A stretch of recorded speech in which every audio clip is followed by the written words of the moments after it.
Do you ever survey an avenue, a patch of green, a parade of shops and wandering locals, and wonder why the whole setting is so inviting? Is it the residents that help reinvent a neighborhood? Is it a host of ambitious new local businesses? The lack of chain stores? Good bones born out of proper planning and solid architecture? Or a combination of all of these? To find out, Monocle ventured to Wilton Way, a small thoroughfare in the leafier glades of Hackney, East London, to get a read on the ingredients that underpin a community. London Fields Radio in the Wilton Way Cafe reflects the community spirit of this neighbourhood hangout. At number 63, the cafe was the first new venture to move into this once desolate stretch of shops struggling to survive.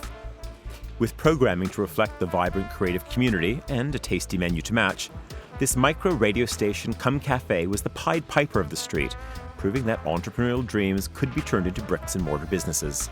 It was clear that there was a real desire for something artistic in this area, on this street, the street that fell out of love really with the local neighbourhood. There wasn't anything useful anymore, so it dawned on us to provide the community with a sort of hub, a place where they could come. It had an artistic USP.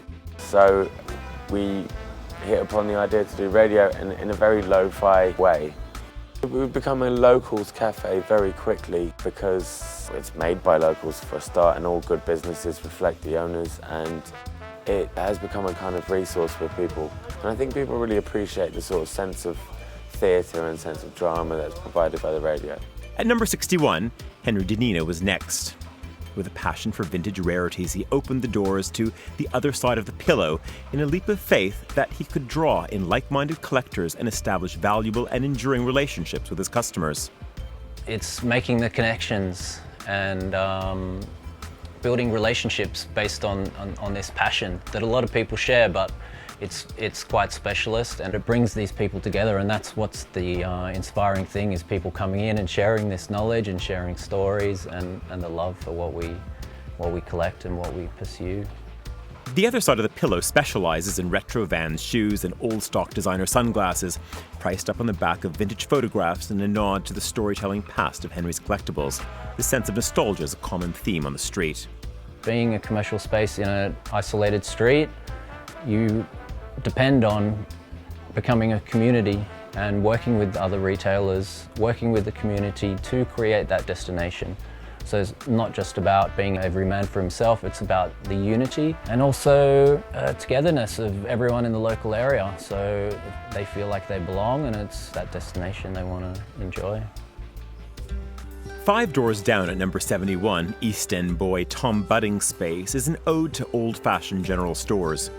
Situated in the original Jack Glinnert space where Tom used to buy his marbles as a child, the shop is full of references to Hackney's history and its heritage, from houses to horticulture.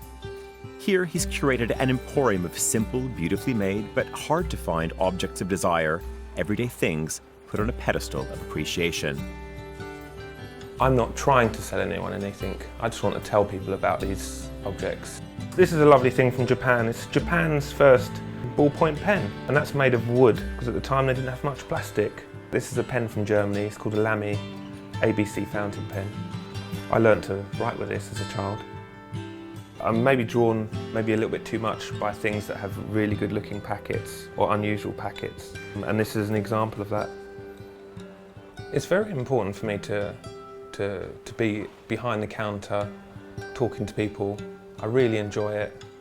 I'm not teaching people, I'm just telling a story, and then that goes on to an object that they can take away with them. I always remember as a child buying some small thing, and they'd always insist on wrapping it. And I wanted that experience. Someone's earned that money, and then now they're giving it to me, and we're going to trade for an object, and I need to treat that as a precious object, and that's very important. In a former post office at number 67, Borough Wines is a perfect example of modern renewal born out of village ideals. The success of French vineyard owner Muriel Chatel's Hackney wine shop is down to the daily engagement with the locals. In addition to the expertly chosen bottles on the shelves and the craft beers produced in artisanal breweries nearby, Borough Wines provides a fill your bottle at the barrel service, offering simply 1 red, 1 white, and 1 rosé at a comforting price.